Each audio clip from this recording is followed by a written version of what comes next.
Hi, ಎಲ್ಲರಿಗೂ ನಮಸ್ಕಾರ.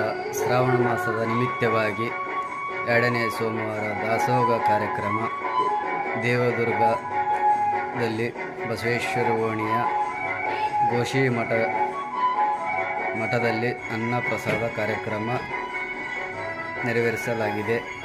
ಬನ್ನಿ, ಯಾವ ಥರ ನಾವು ಸಿದ್ಧತೆ ಮಾಡಿಕೊಳ್ತೀವಿ ಅಂತೇಳಿ ತೋರಿಸ್ತೀನಿ. ಅಡಿಗೆ ಮಾಡುವ ಕಾರ್ಯಕ್ರಮ, ಎಲ್ಲ ದಾಸೋಹದವರಿಗೆ ಅಡಿಗೆ ಪ್ರಸಾದವನ್ನು ಮಾಡುವ ಜಾಗ. ಇಲ್ಲೆಲ್ಲ ಕಾಯಿಪಲ್ಯ ಸಿದ್ಧತೆ. ಇದು ಬೆಲ್ಲ ಹೊಡಿತಿದ್ದಾರೆ ಸುರೇಶ್ ಅಂತೇಳಿ. ಇವರು ಎಲ್ಲ ಕಾಯಿಪಲ್ಯ ಸಾಂಬಾರಿಗೆ ಕಾಯಿಪಲ್ಯ ಹಚ್ಚುತ್ತಿದ್ದಾರೆ. 2ನೇ ವಾರ ಸತತವಾಗಿ ಕಾಯಿಪಲ್ಯ ಹೆಚ್ಚುವ ಕಾರ್ಯಕ್ರಮ ಇವ್ರದ್ದೇ. ಭಕ್ತಿಯಿಂದ ಸೇವೆ ಮಾಡ್ತಿದ್ದಾರೆ ಇವರು. ಇದು ನಮ್ಮ ಮಠ, ಗೋಶಿ ಮಠ ಅಂತೇಳಿ. ನೋಡಿ, ಈಗಿರೋ ಸಂದರ್ಭ ಹೆಂಗಿದೆ. ಮಧ್ಯಾಹ್ನ ಫುಲ್ಲು ರಶ್ ಆಗಿರುತ್ತೆ ದಾಸೋಹ.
ಸರಿ,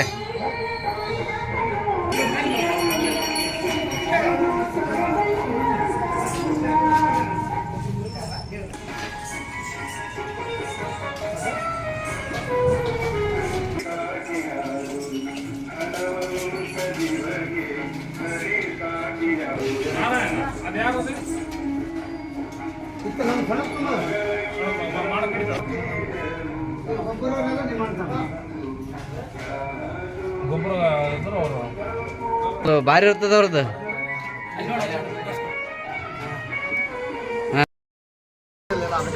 ಮಾತಾಡೋದೇನದು